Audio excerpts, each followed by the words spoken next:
We have liftoff. Okay, so we are recording now. This is good stuff. Let me grab that webcast link. Actually, I'm not going to do that because it just makes me sad when there's 0 viewers. So let me get this other machine fired up. So tell me how the assignment went. It was very hard. It was very, very hard. Let's be honest, it was tough. I never said it would be easy. No, it was not easy at all. It was not easy. Did you get it to work? No.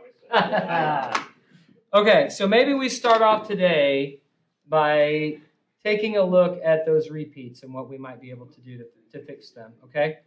I do need to give you guys an assignment where you're going to make use of this, so it would be helpful if you have something that's working. So let me get logged into my magical machine here and fire up my VM.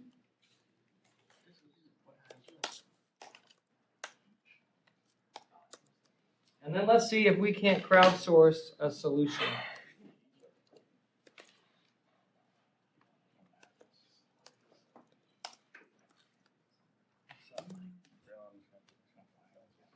All right, so I recently had a student who is in another class who had some trouble with something that wasn't his fault. It was actually on the other end. It was on the AWS instance end. But he asked for a new instance and got it, and then that one was still messed up, so he thought he was doing something wrong. And so he went through a whole bunch of steps, spent like 4.5 hours trying to fix stuff, and finally said, I'm gonna make my own Amazon instance. So he went and made an Amazon account, made a free tier instance, and was able to connect to it, which is what he was trying to do. And so he messaged me and then was like, hey, I've tested, it's not me, it's you. I was like, well, you could have asked for another instance, I would have given it to you.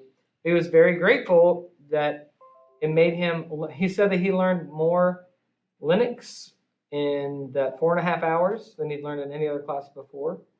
And this was for a different course, so it's not a Linux course, so that would be really sad if that happened in this class. But he also said, hey, it's the first time that I have ever spun up an Amazon instance, so I learned that too. So all of this stuff you guys are doing, even if you don't get this assignment to work, don't come to class feeling like you wasted time.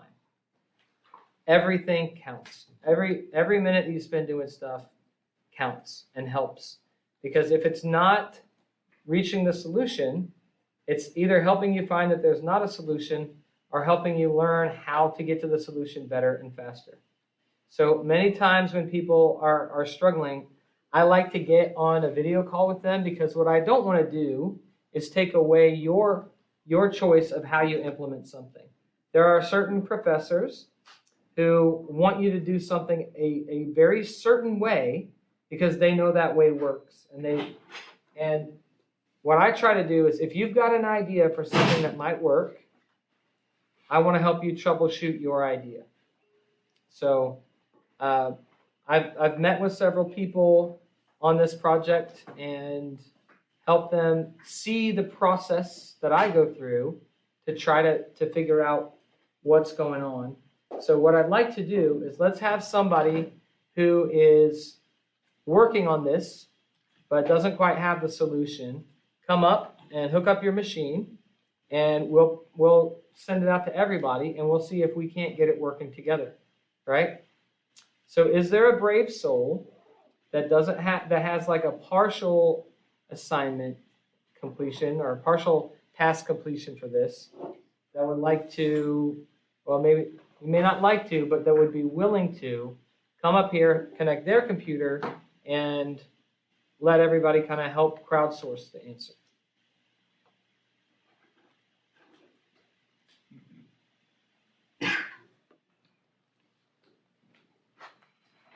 Okay. Maybe we'll pick on one of the people that's late. All right, Felix. Welcome. Did you get the assignment done? Almost? Well, what I'd like you to do is come up here. Let's hook your computer up. We're going to put it up on the screen, and everybody's going to work on it together. See if we can't get it working. I'm not picking on you. That's what we're going to do with everybody. Yeah.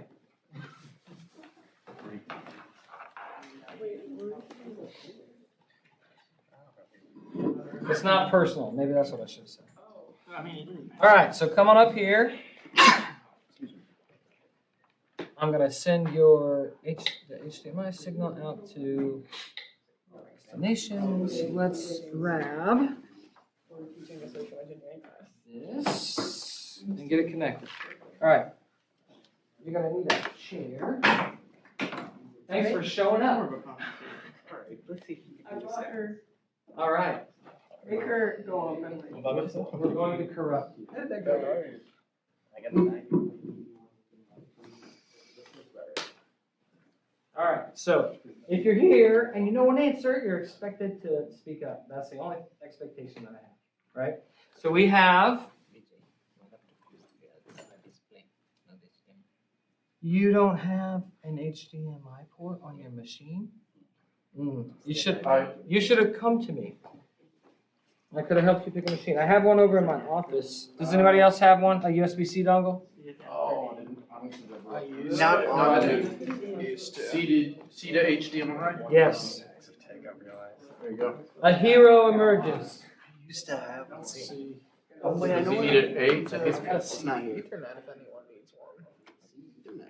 If not, I've got an adapter as well. That It has a you have mini display. Yeah. Okay. I get it. And nobody's got a full display for on They it. know what to get me, so they got me We don't know. He does some other shit. All right. So Felix is going to share his screen, and we are going to work through this together and get it going. Maybe. His computer is currently experiencing some issues with sending the display to us. Can you do it the way I did it, where you did the share? Yeah, my best. Yeah. Okay. So funny. Probably better. Sounds- All right. You are exempted from this. So go back to your desk. I'm gonna hit default routing. Next to reconnect. So I can keep before I run off with it. That's a smaller one than I've ever seen. This came with my laptop. I have a better one, but it's at LSU. All right. Do you have the? So you can't sit there. You have to sit here because that one's broken. So why does that have no lane connection? The universe is against us, folks.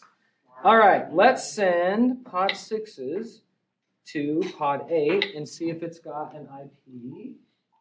There you go. Okay. So you have ShareLink Pro.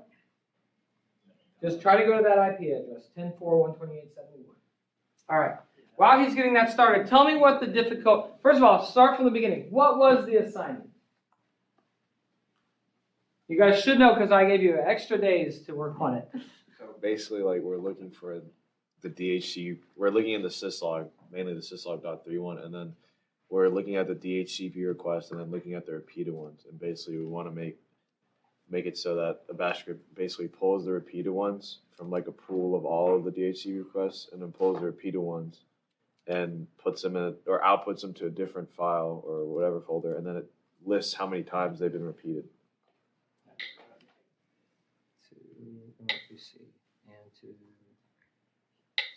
Okay. So let me pull up a little whiteboard here, an online whiteboard, and let's mark this down. So what I want to do is abstract away from this.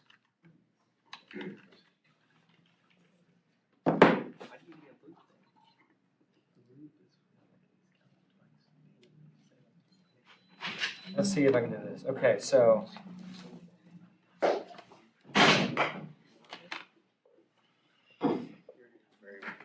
go away. All right, here's our issue.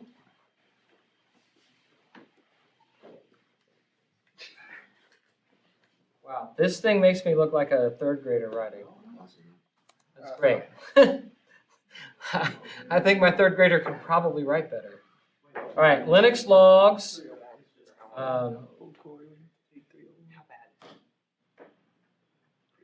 bad. I'm looking at it right now. But luckily, I have a professor that lets me use check. I mean, I would even Right, regardless. I'm not engineering. Not technically. Okay. This guy doesn't know. So we have this issue that Linux logs consolidate entries. So basically, Actually, we're not going to do this whiteboard style. I thought that would be cool and all. But when it makes me look like a second grader, I don't like that. So we're going to see if we have Microsoft Word on here. Here we go. All right. It's not quite as fun, but let's do this way, all right? All right, so if you're going to talk, I will bring you up here and you can teach. That's your warning. Is that all it takes? Yes. If you can't stand me up here fumbling around anymore, then you just talk and I'll bring you up here, okay? So I don't mind you guys talking, but the problem is I get complaints from people that watch it online that say they can't hear very well because people are mumbling in the background. So let's make sure we're paying attention here. So the issue is Linux aggregates logs, and that makes it difficult to get accurate counts. Okay? So the way that we're doing this, by using built-in Linux tools, it can be a little bit of a challenge for us to get accurate counts. And we know why, because we found this a statement. So let's do a message. The message is invalid user from IP 12.243.16.52. Right? So that's not exactly what it says, but let's just say this is the message that we get, right? And we'll also have in here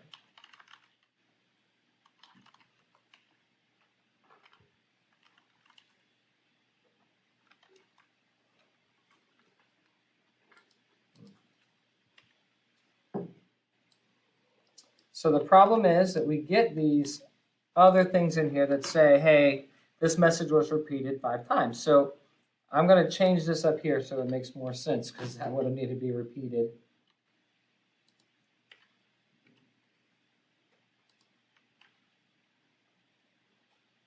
No, that'll say that. Okay, so we have these logs, and what we're trying to do is get a count for these IP addresses, and sometimes there'll be a line in there that says message repeated 5 times.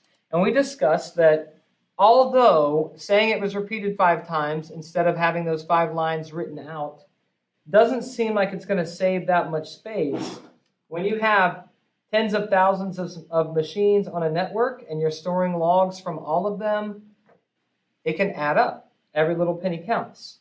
And so this log aggregation is good, but it causes aggravation for us when we try to use the tools the way we've been doing to get the counts. So I've already had one person tell me, hey DJ, you're making us do this a stupid way. Why don't we just parse this line and say the message is repeated 5 times, and then we grab this IP and then we just increment the count. And I say, well, that's fine. Except the way we're doing it, we are not storing the count in a variable at all. We're using built-in Linux tools. So when we pass this to unique-c, it's not going to know that this is repeated 5 times. And we don't have a variable somewhere that we're storing it in. If you want to do it that way, if you want to do it more programmatically and do it with Python, I'm not going to tell you you can't. But what we're going to cover in class is using bash. That's what we're going to use, right? My primary concern is that you have a way to do these kind of tasks and you understand on Linux where some of the cybersecurity information is kept. And if you already have a way to process that, by all means, do it that way. But when we're doing it this way with built-in tools, we're going to pass this to unique-c. And when we do that, it needs to see identical lines here. And that means that we have to somehow expand this message that has been aggregated, that's been consolidated down to 1 line. We need to expand this again so It takes this message that got repeated and puts it 5 times in there. All right? So that's the task. And I knew that it was going to be a little bit difficult because there's a lot of new concepts. So we've had to learn I/O. Do we have to do that? Absolutely not. There are other ways that you could do that. You could do it more like a computer programmer. But if we do it that way, it gives us some I/O stuff. I don't really care how you do it. What I do care is that it gets done and that you understand what's going on. Because if you don't understand what's going on, it does you nothing in the long run. Okay. How are we doing, Felix, on getting ShareLink Pro installed and sharing your screen? Did you try go to that? You gotta install it here. Let's see, 10.4.120. Are you connected to the lab's local network? Yeah. No, not student 5. Okay. We need to be connected to the lab's local. That's the issue. Because that is a private IP address. He doesn't. I don't know if he has USB-C. Does he have USB-C?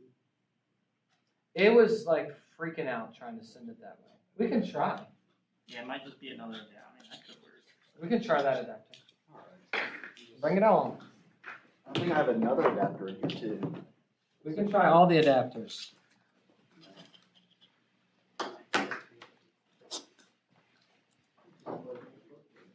If it doesn't work, we'll just keep going. I think I bet. Whoever said James was useless the other day, they were wrong. Well, maybe. I am pretty useless. It's okay. I mean, at least up to this point, Yeah. it's been true. Yeah, it's still pretty there. Pretty there. All right, let's try this. Let's try instructor HDMI and send it out to the pods. Does it work? Black screen. Yeah, I think there's something going on with his computer and the way that it. Somebody used that Windows- same it adapter in Windows here like not too long ago to hook up. I was running the ShareLink. I loaned that to somebody in here one day and they hooked up to the thing. So, I don't know. Yeah. I think we're gonna just need to get to the share link. I think that's the same one I got at home. ShareLink does not like to work with Linux or Mac as well. I've learned. Well, I didn't sign up for it. I didn't say, hey, let's do the share link thing. I hope it's okay. I just like took your computer from you and I'm doing stuff on it. I helped somebody. That's why you have. All right. Why are we not downloading, folks?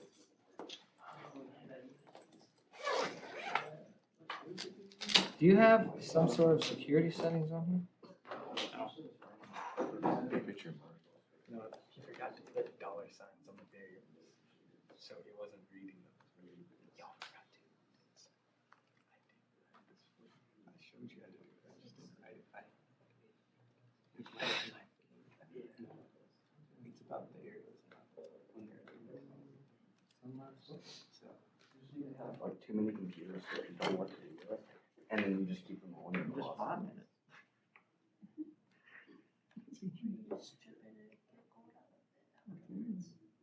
Or you put ESD in, you put. Is it in a, It's not downloading.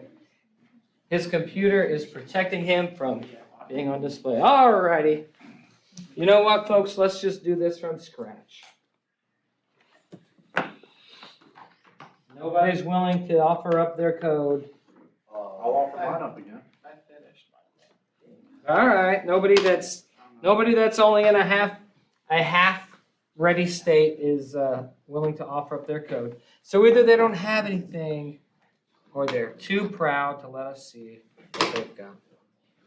Wait, DJ, you can use. I can do mine because, like, realistically, like, mine's not complete either. So. There we go. All right. Come on up. Do you have a way to connect your HDMI? Do you have an HDMI port on your machine? Come on up, Daniel. Let's do this.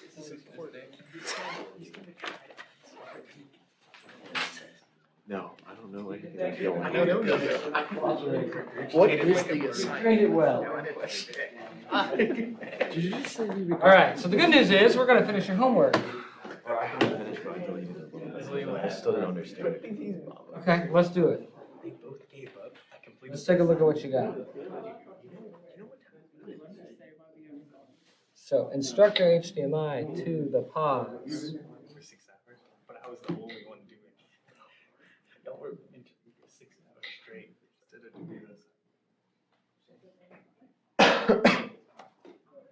Well, now I'm wondering if the whole dang system's broken. Might be the HDMI cord. Just like the other day. All right, Daniel. Yeah. Just take your laptop and go back to your seat. I'm gonna hook mine up, and if that doesn't work, then somebody's gonna pay. Let's go take over Dr. Green's office for class. Nah. Oh, I thought I just saw something She fly. got a nice Oh, office. there we go. See, these things have desperation sensors inside them, and when you act like you don't care, I just it's took like it a out. middle school girl. If you like it, it doesn't like you. Lunch today. I just took it out and If unplugged you it. say you're gonna, yeah, I'm probably getting canceled for that. That's fine. He's the dean of our whole college. All right, so first of all, let's make that a little bit bigger so the folks at home can see and the folks here can see without getting 2 inches away from the screen. Do you know how to make it bigger? Go to view. And it's probably gonna have you do control. Yikes. Action. Control Shift Plus is probably there, or you can maybe just hold down Control and scroll on the mouse, which you do not have. My man, how can you use a trackpad and not an external mouse? Apparently he can't, he didn't finish his code. Yeah, that's probably the issue. Take my external mouse. Join us with So you me. said control. Hold down Control and scroll. You gotta click inside without holding Control first. Now hold down Control and scroll upward. You wanna use this? That's why you use just plug it in and it works. He's got a mouse there. Control Shift. Oh, okay. Woo, there it is. That was a delayed reaction. It was lagging. Oh, what are we doing now? Oh, no.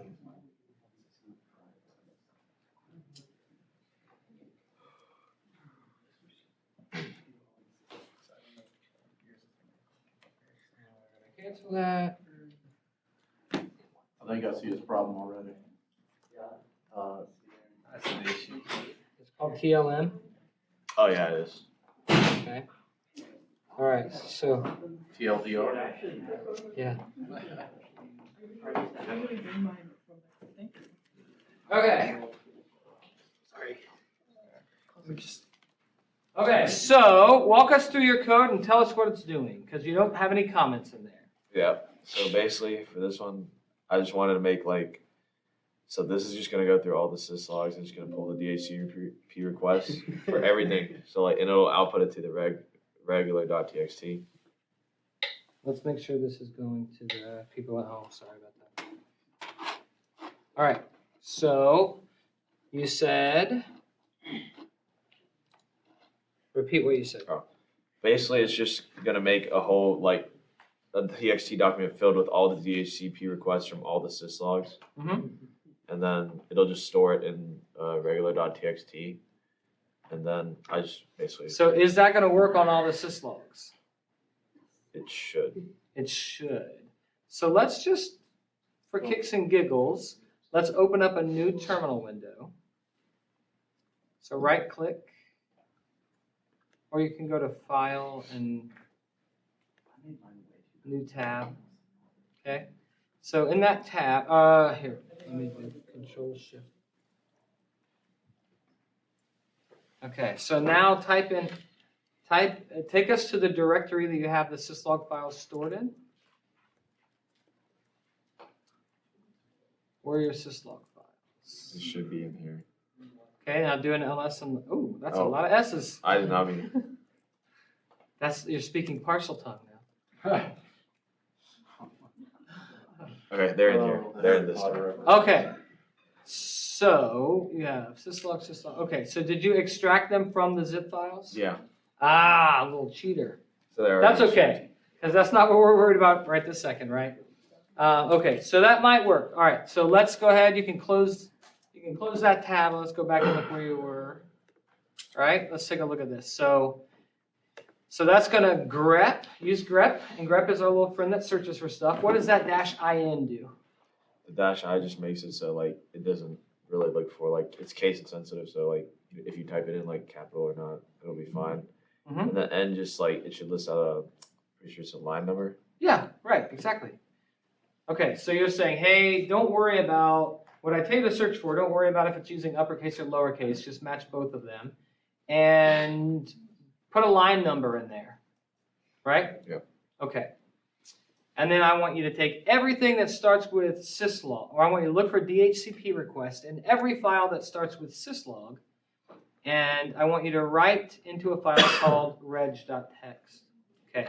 So what is the problem that you're having when you run your program? Do you have anything in that file? Yes, I do.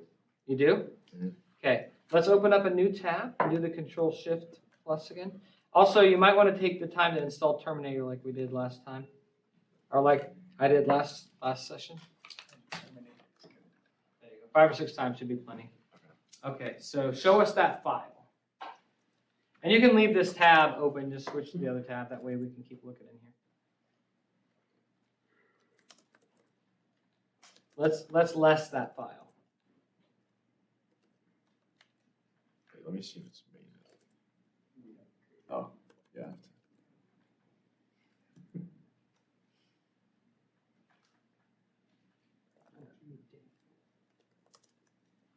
Oh, there it is. All right, let's less that file now. And this should be all the DHCP requests from all the syslogs. So Okay. All right. So do we have any message repeateds in here? How can we find that? we can slash. Yeah, exactly. We're in less, so you can do a slash and you can type in what you're looking for. It's not gonna like it because you have 2 A's in there. Oh.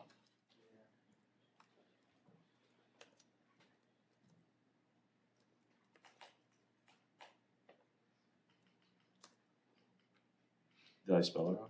Nope. Just try message and see what happens. You might have to get the case right. Which syslog file did you run this against? All of them. I swear there's gotta be something right here. Oh, here it is. There we go.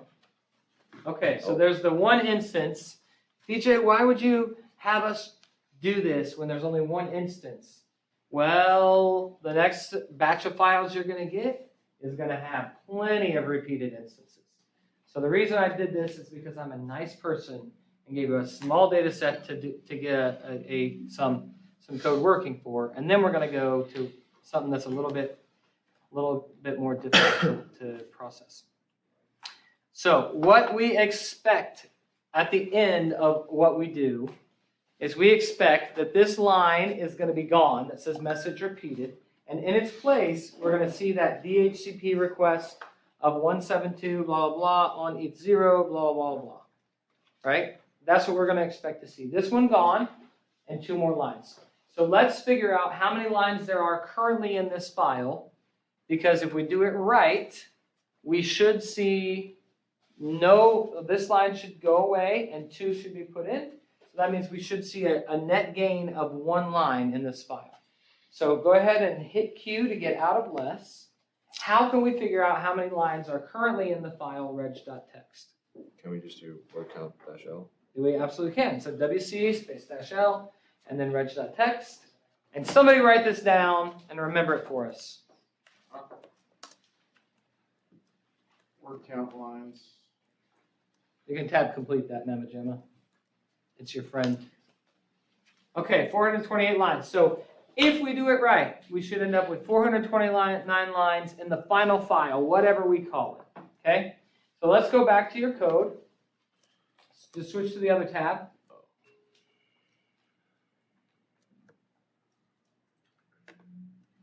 Okay. So now we've got that file. So tell us what this next line is, this extra num equals. Oh, okay. So the extra num equals, I just made it a variable. So whatever we're doing in here is going to equal $ extra num. And Okay. so basically what I'm doing is I'm grepping in the reg.txt, the one that we outputted earlier from just above, and I'm grepping for repeated. And in the repeated, you know how there's like, it says a message repeated twice or 2 times. Mm-hmm. I'm basically just grepping for that number, and I'm cutting everything out and just keeping that number as a field. And so it'll be whatever is stored in extra num will be a number. So it'll be like how we saw 2 messages repeated. It'll keep that number 2 in extra num and store that as a variable. So you've run this command before on this file, and you know that it works. Mhm. Okay, well then let's copy this, and let's run it over in that other window and see what happens. So you don't need the parens, right? Just up to the graph. And if you highlight it, it's copied. So now move over to there, and then hit the middle mouse button. No. Hit the middle mouse button. Oh, you're still using the trackpad. How dare you? Take off that last parenthesis. Yeah, so you can use the trackpad if you want to. I don't want to force an external mouse on you. I just don't know how you do it. Okay, so this is what you expected, is that it's going to be a number, and you even predicted the number like a magician on America's Got Talent. Good job. Now, is this number going to be the same every time you see message repeated X times? No. It's not, right? So let's go back to your code, switch to that tab, and so in this specific instance, there's only one line that matches there. What happens if there are multiple lines that match? That's a problem for another day, Yeah. okay? So we'll figure that out. So In this go ahead. file, it would work, but in future instances, Yeah, potentially not. if there's more than one line that says repeated message, this part's not going to work. You're going to have to get some sort of loop that loops over it. So remember in the pseudocode I said it's probably best to store the matching lines that have repeated in there somewhere. In a file or in a variable or somewhere, store the lines that match. In this case, we only have one, so this is going to work, and we're going to move forward, and then you can go back and make it where it'll work for more. All right, so tell me about this next line, this extra line. What's it doing? So Actually, let's not do that. Let's pick somebody. Let's see. whoever you make eye contact. Noah. Hiding over there. Is he not- Oh, no, Noah McNatt's not in here, is he? Rats. Who shall we pick on? You should pick harsh. Who's the last person to post in the general channel of the Discord for this class? No, not this good. Look it up real quick.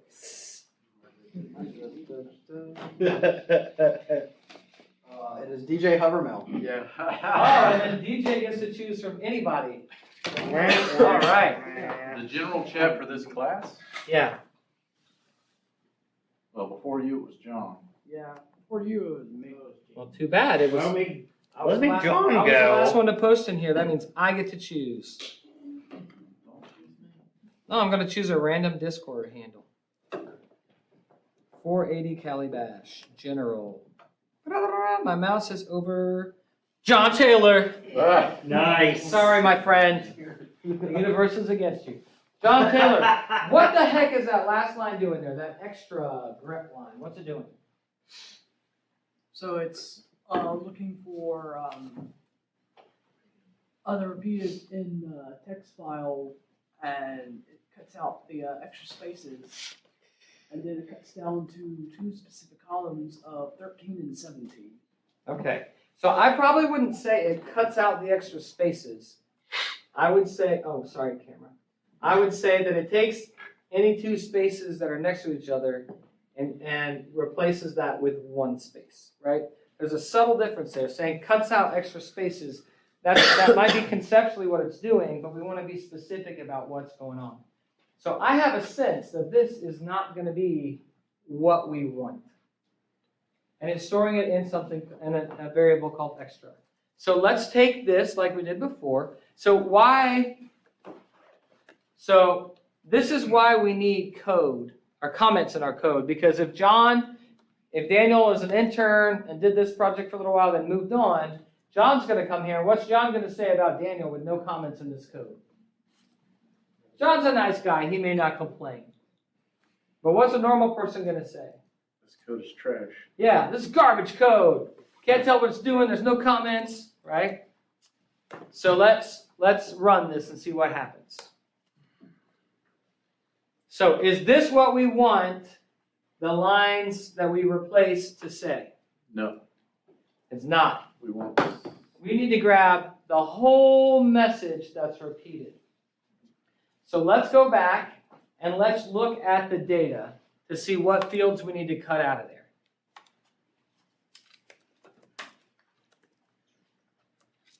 Let's look at the exact. We're going to hop into less. We're going to throw the file into less. We're going to we're going to hit the slash button, and we're going to search for message like we did. Just type in message and enter. It's going to bring us back to that line, and we're going to figure out which fields we need to repeat. Okay, all right. So which fields do we need to have stored in there? 1 through 5. So we need to grab, if we could grab 1 through 5, right? In this case, he's got that line number written in there, so we do need to grab that. So 1. Should be 1, 2, Yeah. 3, 4. So the first 5. one, which is the line number and the month, and then, because we're using, remember, with cut, we're cutting on a space, right? Space is our delimiter. So we need to grab field 1, field 2, which is the day, field 3, which is the time, field 4, which is that private IP, field 5, which is the, it tells you the process and what the process ID is. And then we just want to cut out that message repeated 2 times. So we need fields 1 through 5, and then skip 6, 7, 8, 9. 10 is going to be that left bracket, and we don't want that. 11 through 21. So then we pick 11 to the end of the line. So we need 1 through 5, and then 11 to the end of the line. So switch back to your code. How do we tell cut that we want to take 1 through 5, and then 11 through 21, or 11 through the end of the line? Can it do like the dash or like 1 through 5, like as in like that? I don't know. Let's hop on our personal Google machines and figure it out. Instead of saying 1 through 5, is there a way that we can tell cut we want to keep the fields from the beginning of the line until the 5th field? Is there a way to do that? Yes. All right. Do you know, Keith, off the top of your head, what that way is? To keep fields 1 through 5? Yes, without using the number 1. Just say from the beginning until 5. No. Let's see if there's a way to do that, okay? And in this instance, it's easier. We just counted, but you may run into things where input may not be the same and you need to use this, and you want to keep from a certain field to the end, because they might have a different amount of fields at the end. So it's going to be handy if there are shortcuts that will let you say from the beginning until the 5th field, and then from the 11th to the end of the line. See if we can figure that out with cut. We'll spend no more than 5 minutes on this, and then we'll just, because we don't want to take too much time, because we've got stuff to do, we'll put a pin in that, and you can try looking into that later if we don't find it. But it may be the case that we can find this really quickly. With cut, is there a way to say from the 11th field all the way to the end? Keep the rest of them.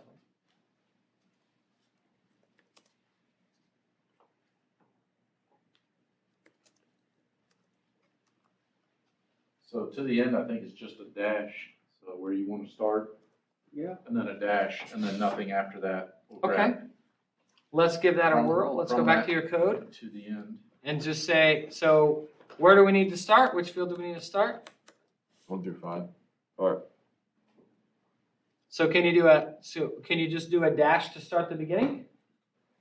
Or will that say will that interpret it as field negative to 5? Let's try it. Let's just do it. It's free to try. to -5. Yeah, dash 5, comma, and then 11 dash. Why not? What the heck? It's free. So copy that memo gemma.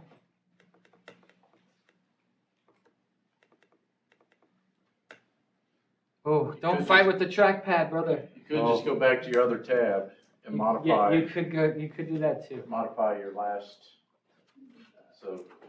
Quit out of that. Hit your up arrow. There you go. Modify it there. Would be a colon. We'll get the syntax right. -5, colon, comma, whatever it was. 11 to 21. All right. Now, there's a good chance that it's going to interpret -5 as some sort of option. But it's free to try. So what do we get when it prints out? It looks like. Does it look like we got what we wanted? Yeah, it got rid of the repeated. Yes, it does, with one exception. Last character, last That bracket. last character, that last square bracket, we need to get rid of that. Okay? So, that's a separate problem. Okay, so let's go back to your code now, and you can modify it. Let's modify your code, and you already have it modified. You just need, yeah, right there. So that's saying from the beginning of the line until the 5th field, and then pause, and then pick up from the 11th field to the end of the line. Nice. I'm very happy with what we've got there. So the problem is that this extra has one character at the end that we need to get rid of. So how are we going to take this extra, what is stored in, the line that's stored in this extra variable, and take that last character away? Who's got an idea? Keith, let's hear it. So we're gonna pipe that, cut. Okay, so go back to your other tab, where your working tab, where you're trying stuff. Hit your up arrow, pipe that. To set. Oh, our old friend said, the British guy. Yep, there you go. And then slash, period, $, // quote. All right, so tell us what that's doing. That is replacing it's going to the end of the line, and then it's replacing it with nothing. Right, so that $, for those of you who took 401 with me, you should remember this from doing regular expressions. I think we did we do the Santa, the gift thing? Yeah, that was a nightmare. I mean, it was great. I loved it. It was a nightmare. It was But a it's- Science my Christmas life. hack or whatever. No, it's the toy, what was it? It had like the Misfit toys or whatever. KringleCon or something Yeah, it like was part of KringleCon, but I'm trying to remember that. what Grabbing it for gold. was. No, it wasn't Grabbing for Gold. It was the Toyinator or something like that. Yeah. I don't remember it right now. But you had bad toys, and you needed to use regular expressions to sort out the bad toys. If you remember from that, the $, is end of a line. So we're saying period, $, replace that with nothing. So whatever the last character in the line is. So the dot means match any single character. And then the $, means end of the line. So you're saying whatever character is at the end of the line, we're going to substitute nothing for that character, right? So replace that character with nothing. Okay? So now let's hit enter and see if it gets what we want. Da-da-da-da! Thank you, Keith, for saving us several minutes of Googling. Okay, so now we have what we want. So let's go back to our code and let's modify so that the variable that gets stored in extra there. So this is what I love about this class, because when I look at your code, I can tell the people that are like at home and they're used to other classes where you can just type out the exact code that somebody else put and think you're going to turn that in and get a good grade. That's called cheating.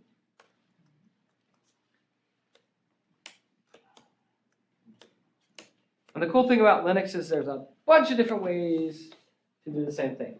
All right, so now we're getting comfortable with our friend said. I know he's the weird kind of British guy, but if you take time, you can get used to him. And he's very, very helpful, right? We've introduced you to awk, but you haven't really gotten intimate with awk yet. We're going to use awk later in the semester. And then there's TR, which is another tool that we're going to use when we're working with text.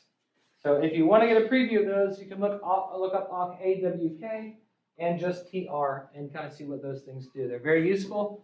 And a lot of people will either learn awk or sed or TR, and then they'll try to use that for everything, just the same way that some people learn for loops, some people learn while loops, and they try to use them for everything. But each one has things that it's useful for, and you're going to be a much more well-rounded developer or programmer or computer person if you will learn these different tools and what they're most useful for. Okay? All right. I was looking, like if I looked, I was trying to find like somebody that's done this, and everybody was using awk, and I'm like, well, we haven't gotten there yet. I don't want to use something. I don't care if you use something. So what do I want? I want you to accomplish the task, and I want you to understand how you did it. So if you use awk, I might look at it, and if it's this ungodly looking awk line, That's what it looked like. I might be like, okay, tell me what's going on there. If you can tell me what's going on there, I don't care.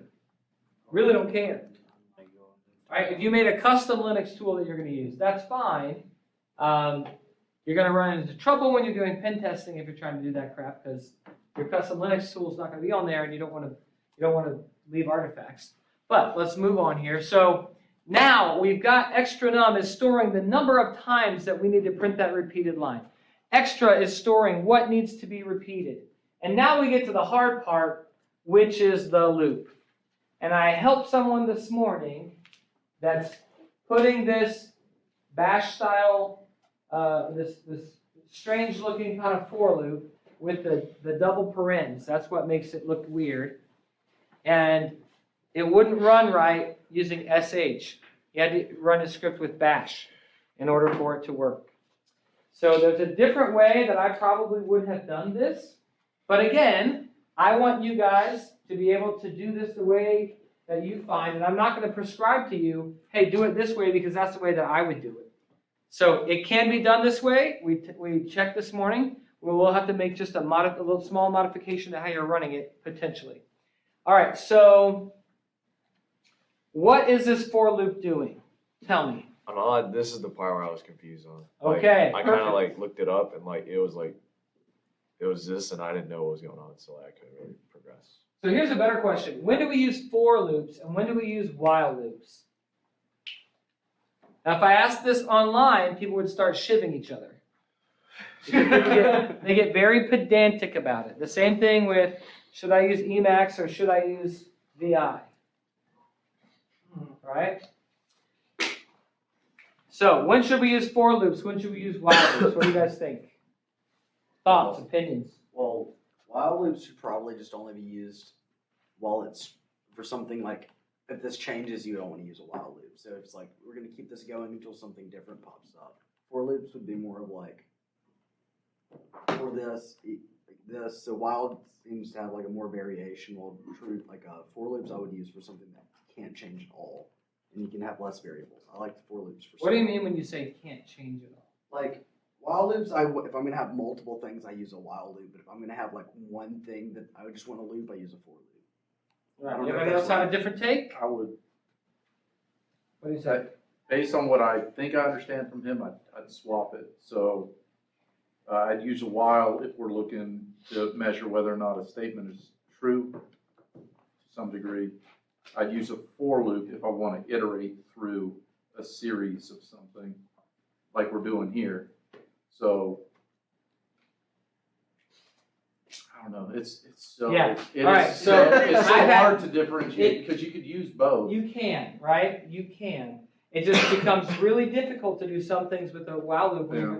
That's why I say that most people get either comfortable with a for loop or a while loop, and they try to force a square peg into a round hole when their life could be easier. So when I teach military cyber operators, this is what I typically say.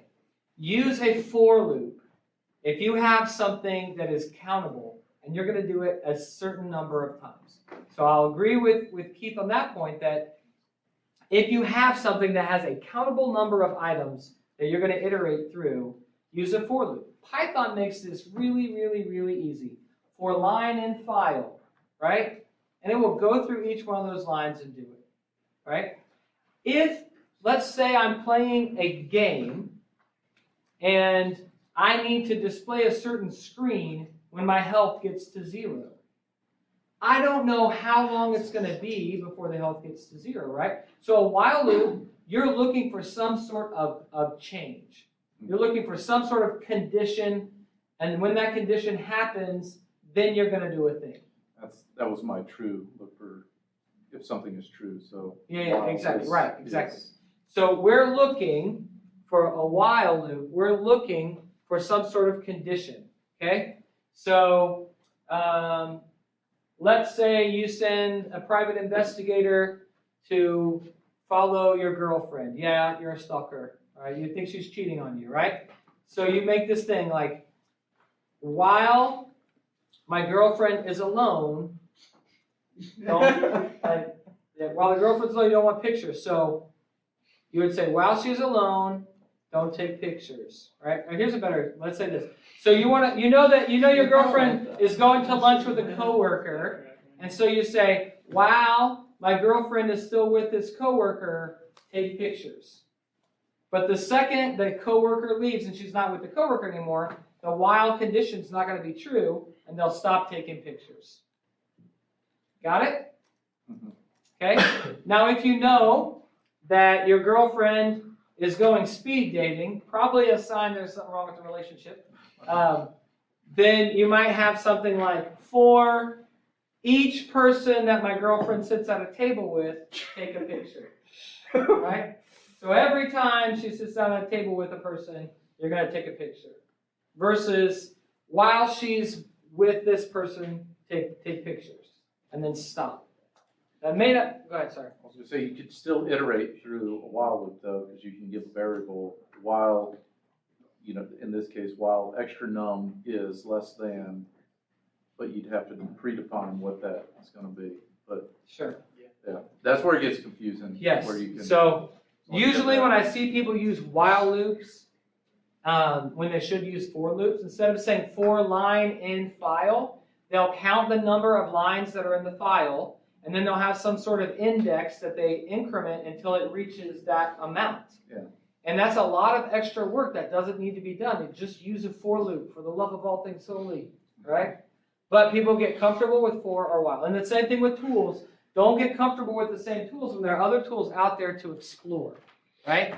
So, after my creepy girlfriend picture stalker analogy thing, let's try to wash our minds for a minute and move on here, okay? So we're saying for I equals 1, so we're keeping an index, we're counting, keeping track, okay? And then that first part of this for loop says what to start. What are we going to initiate our index at? You typically see this as either 0 or 1, okay? And now it says while I is less than or equal to extra num.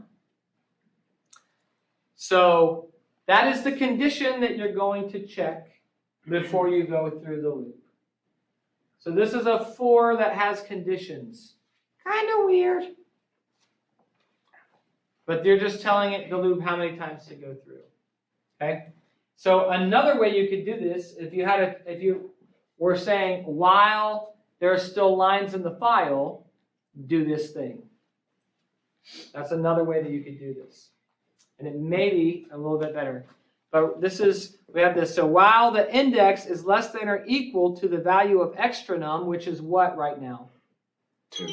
2. Okay? So I starts at 1. Then it goes to while it's less than or equal to the value of extra num, we need to print, or we're going to echo whatever extra is. So that line, or that repeated message, and then we're going to, the double greater than signs mean double plus what? signs, you mean? So this echo extra. you're on the I'm second one. popping down there first, Okay. and then we'll move back up, That's right? append. So we're doing the thing, yes. Instead of writing a new file, we're going to append it to this file. Now, I recommend that you put file extensions when you're doing I/O that you put a file extension on there. You do not have to do that, but I recommend We broke it. your VM's going to sleep. Oh, I hope you know the password. And it's not Callie, so I'm proud of you. You listened. I love Cali. Yeah, it's hey, it's still better than Callie, right? Okay, so and we've been over this before, so I'm speeding this along a little bit so we can make sure we have time to get to the assignment. So so as long as I is not greater than extra num, if it's less than or equal to extra num, we're going to print this piece of the repeated line, and we're going to append it to this file called the 1.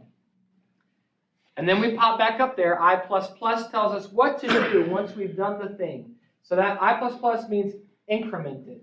The old school, you had to say I equals I plus 1, which means you're adding 1 to what we're using to count. So now we go back into this loop, and the value of I is 2. Is that less than or equal to extra num still? Yes. It's equal to it, right? So then we're going to print it again a second time, and then we're going to increment that, and now I is 3. So it doesn't meet the. So, yeah, 3 is less than or equal to 2? No. No. So it breaks the loop and moves, and then echoes yuha. Oh. I didn't finish that. We need a closing.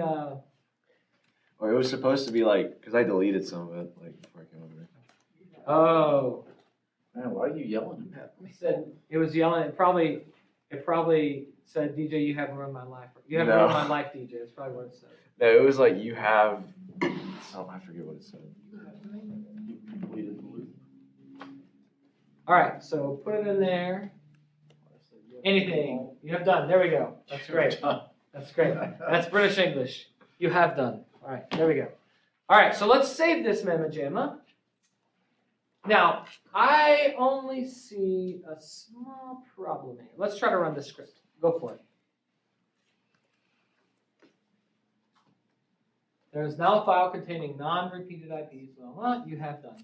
So what should the final file be called? Idiot. I forgot to take that out. No, I honestly forgot to take that out. Wow, such an aggressive script here. Yeah. How dare you use my GitHub? Extra, there you Okay, so we still have those 2 weird lines in there. But my guess is that those were pre-existing from go. the last time we ran this. Oh, I see. So what we can do is let's remove that file. Just rm the 1, yeah, there we go. And then let's hit the up arrow and run your thing again. Not reg.txt, we need that one. I'm pretty sure it just reloads it every time though. Oh, okay, go ahead then. You can get rid of both of them. Hopefully I'm right. Bro. Yeah, it does say it in your script that it'll do it. So remove both of those, and then let's run it again, and let's less the 1 and see if those other files if those other pieces are done. The 1. Well, it could be Theone. I don't know. I'm just assuming. No, it's the 1. It's the 1. Okay, cool. So we have the repeats. The problem that we don't have the original lines in the file that weren't repeated. Oh no, is your battery dead? Huh?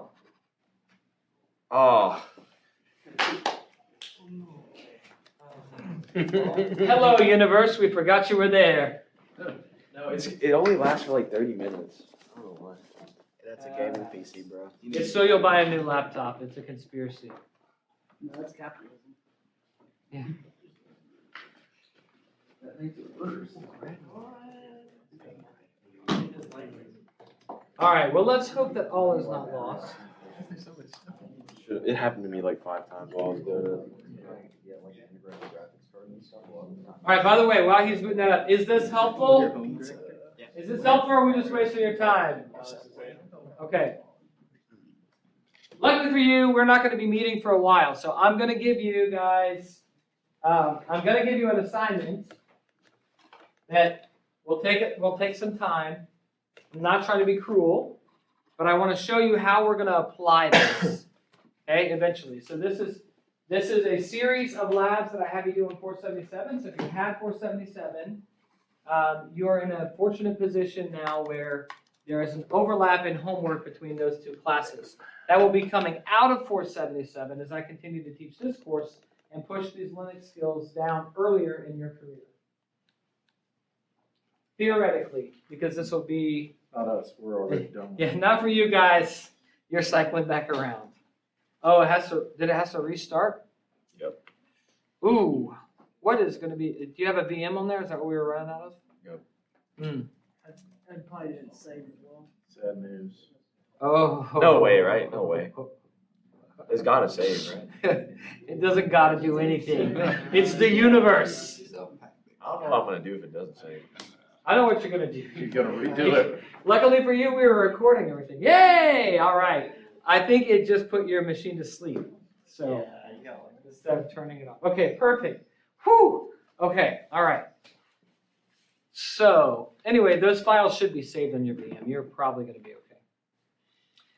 Just like one in, 10,000 times, if your machine shuts off when you're running a VM, it corrupts the VM image. Okay. Super sad. Okay, so now we have expanded that one line that we needed to expand, but we don't have all the non-repeated lines. So let's go back to your code. How are we going to add something? Oh, you crossed the tabs. All right, so let's look at your code again. How are we going to add something? Oh, sorry, Keith, you have a question? I was gonna say, wasn't the final objective to get a total count of how many times that IP made that request? Yeah. But we were getting those offlines, like of the, something like that. Yeah, it was Yes. like 2 of or something. So Yeah, now two we of have this expansion one, right? So we need to get the lines that weren't repeated and put them into this file and then get our final count. The lines that weren't repeated. How do we get the lines that didn't have repeated in there? You just do -V. Yes, sir. Thank you, grep. And thank you to whoever designed grep for doing this for us. So it needs to look, yeah, you can do that, right? Do we want the line number?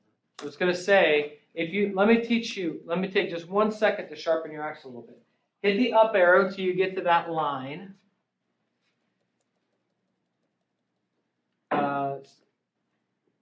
So keep going up. Okay, so right there, right? Go to the beginning of that line. Now press Control K. Now, it may look like I made your whole line disappear, and I did temporarily. Just cut it. So press Control U. And now go back down to the bottom where you were working before, and just press Control U. Erase that and press Control U. All right, there you go. Now we don't want to. What's going to happen if we run this right now, where it's gonna override our reg text. It is. We don't want to overwrite reg.txt. We want to have an out. We want to have a final out, or maybe not the final file, but we want to have a file that's going to have everything that's in the one currently, plus these results. Go after your spin log. So what's the easiest way to do it? You append it by using 2 arrows instead of 1. Yes. So we could just steal the end of that other line and But we're gonna append it to the one, right? append it to the one. Yeah. We don't want to append it to reg.txt. We've also got to exclude repeated messages We do. in this. So after your syslog star, you want to pipe to another grep. And this is where you exclude. We have to delete that repeated message. Do a VI just to cover your bases.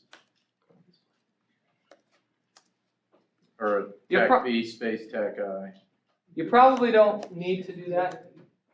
No. But in this case, we know that it's a lowercase message. But So You should I gotta just do it repeated. yes, but what I was going to say is doing that I, like Keith says, is always a good idea. It typically won't hurt you.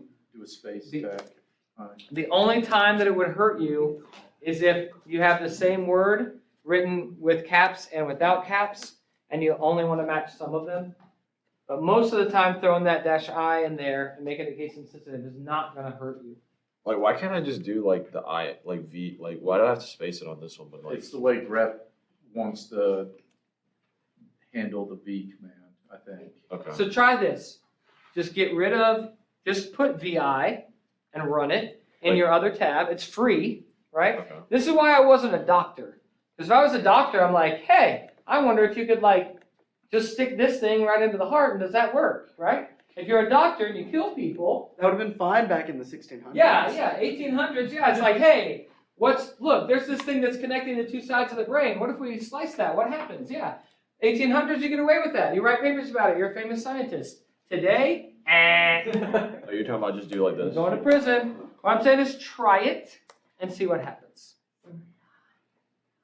Now, pipe that to less, though, Oh, yeah. and search for repeated and see if it actually got rid of it. Okay? But this is why I like working with computers and data, because most of the time, I can do stuff and it doesn't cost anything. And Slash repeated. I search for it then. it usually doesn't. You have to do message unless you know exactly the caps are repeated, or you learn how to search in less with not case sensitive. Okay. I think we're good. Looks like you're good. Okay. So what was the check so what I was saying before, let me finish that thought. Just try stuff. It's free. Okay? But don't put RM and then try stuff. That's not free. Okay?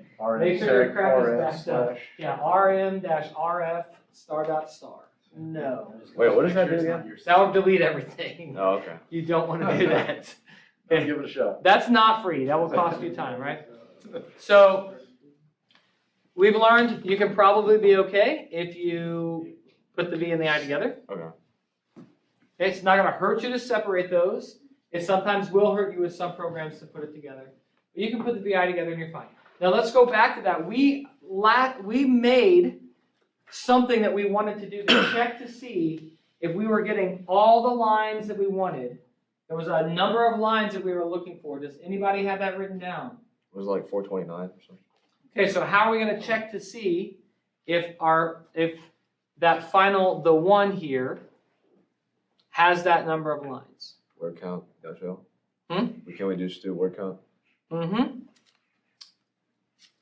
We'll need to, if you're going to program that in there, you can have it echo that out if you want. Probably don't want to leave that in there long term. But here's the problem. That little piece right here is only one piece, right? We need to make sure that the one Oh, I see. has that. So you're either going to have to run your program Yeah, I and then do word count on it. Yeah, I'll just run it real quick.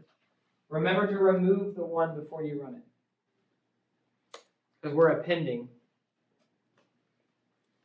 There's a way that you can change your code where you're not going to have to remove the one every time. And then that's the first time you write to the one, instead of appending, just write a new file and don't have the two greater than signs, just the one. And then it will overwrite that file with the new information. And now you're saying to just check it, right? The one for see how many word count is. Did you run your command? Did you run your command? Yeah, I did. Okay, let's try that. See how many lines are in there. You're gonna have to call some kind of reading program. Two. Dos Linos. You know what we want? That's not good, right? That's not good. All right.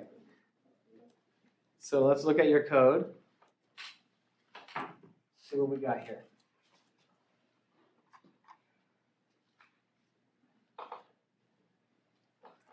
So for some reason it's not. So you need this line right here. Is that the same thing we had over in the other tab when we were messing around? Wait, did you ever run it after you added that? I don't think I don't- we did. I think that's sure I the ran it. problem. I I ran don't it, think you did. I thought I ran it. Hey, we can just do history and see. Maybe I didn't run it. You don't have to type it all again. Just hit the Up up arrow. arrow. It's your friend. It'll save you so much time. Oh, Oh, 431 looks like the number, except we have a problem. It's too much. It's too many. Is it a coincidence that it's the exact number we want added to what was in there before? The answer is no. And I already told you how we're going to solve that. Let's go back to your code. And the only reason I am telling you how we're going to solve this is because we have 5 minutes left of class. All right, so let's go back to the code. And the first time that you write the 1, let's not do an append. So right where, oh, we can't, ooh. Interesting. Because it's in the for loop, we don't want to do an append or it's going to rewrite that every time. What you could do So, is you could move the bottom grep line all the way up. So you could write instead of append and move this up to the beginning. And then you've got the default brand new file with all the originals that aren't repeated. And then you're appending all the repeated lines. Oh, well, I'm right that in is that an camera. excellent suggestion. If you give it another file to go through. Sorry, You could camera people. You could give it another file as well. I did So- mine kind of like it That's what I loops did. all into one file, and then my next one will shoot into that file. But whenever they go, they'll overwrite into the final file. So it kind of like it puts it all into one. But every time it does the final one, I have like my word count for me. I put unique because I was doing it kind of wrong at first, and then it counted it.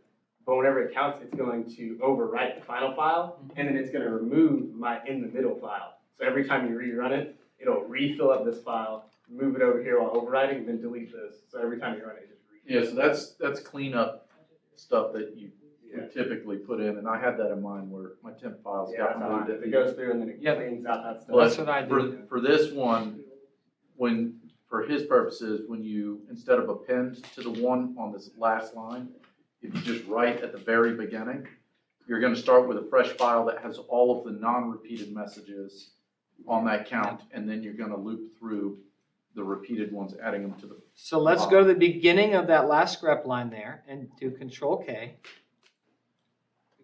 Control K. And then move that up. And I wondered why you left so much space there, but I think you knew from the beginning that you go down one line and press Control U. I think you knew from the beginning that you wanted to put this line there, Daniel. I think you're sandbagging. Take away one of those. Right, so let's greater go than signs. right to the end. And what this is going to do is we are going to overwrite the file called the 1 with the results of this command line. And then we're going to append the repeats on. So we're removing the repeated lines. And then your for loop is going to add those. So let's now save this. And let's go to the other tab and run it. Well, you're already out. That's fine. Run it. And then let's do a word count on the file. And if it says 429, we can have a pod A. Not going to work. Space. Oh,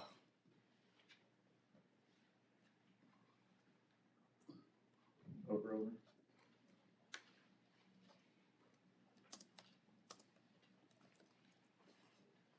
429.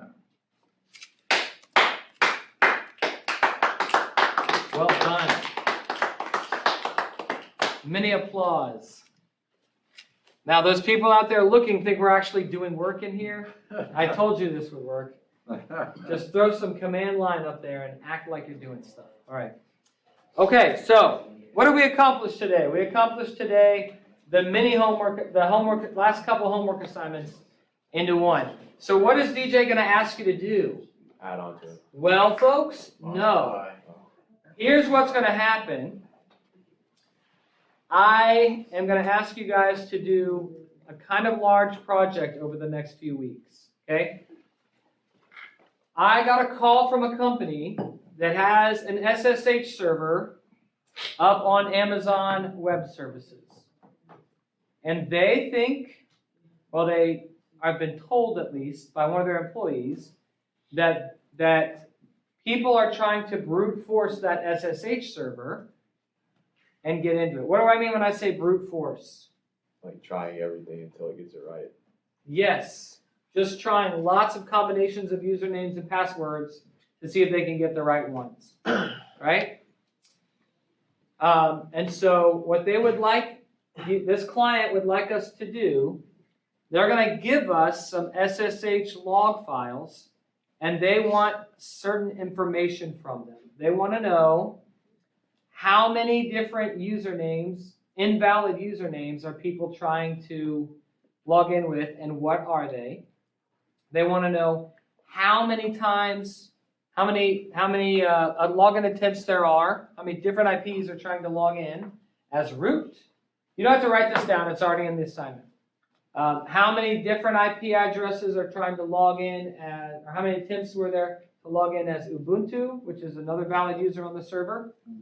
And then the last one is, so how many to log in as root? Root, what usernames are being used? Oh yeah, and then how many attempts to log in with an invalid username were there, right? So you're going to get these log files. My suggestion is that you first look at the data. This is an auth.log file. Have you seen an auth.log file before? Yes. Yes. Okay. We've got an auth.log file. I'm going to give you a bunch of auth.log files. And I want you, and you're gonna make something that can find these things. But you're also gonna make something that will print out a little report. So you can take an auth.log file or a directory as this is the long-term project, right? For the first one, I just want you to parse one file. And there will be some repeated messages in there, so you're gonna have to use that to expand it and then parse it. And the first one that you're gonna do next week while I'm away is you're gonna parse that file by itself. And everybody's gonna have the same file. And then for the next time, I'm gonna give you guys an AWS instance. I'll give you an IP address, and you're gonna write a script which will go out to that instance, get the auth.log file from it right then, and then process it and print out this pretty report. Okay? So don't be too intimidated. What I'd like you guys to work on now is make sure that you have this part done. Okay? I don't want to see a bunch of assignments turned in that look exactly like Daniel's. What does that tell me? We sat here and copied it while we were going through it today. It tells me that you're treating it like other classes where you don't come to class, or you don't pay attention, you don't try, and then after they do the recording, you just go and you type that the lines in that they had. This is Daniel's homework. Since this is because Daniel volunteered to put his crap out in front of everybody so we can talk about the errors and things that are in there. Now his homework assignment is done. Don't copy Daniel's homework and turn it in. You're not going to learn anything from that. Take what you've got and do your own thing. Right? So I will get you guys instructions for what to do while I'm away. And on October 9th, I'll have two separate assignments. One of them will be to parse that file and get the answers with a script, with a bash script, and the other one will be to print out a pretty report. And you can combine them. You can write the one and then add the report to it, because that's what we're eventually going to want to do. All right, I'm going to stop the recording now. So folks at home, hope you had fun. We'll see you next time.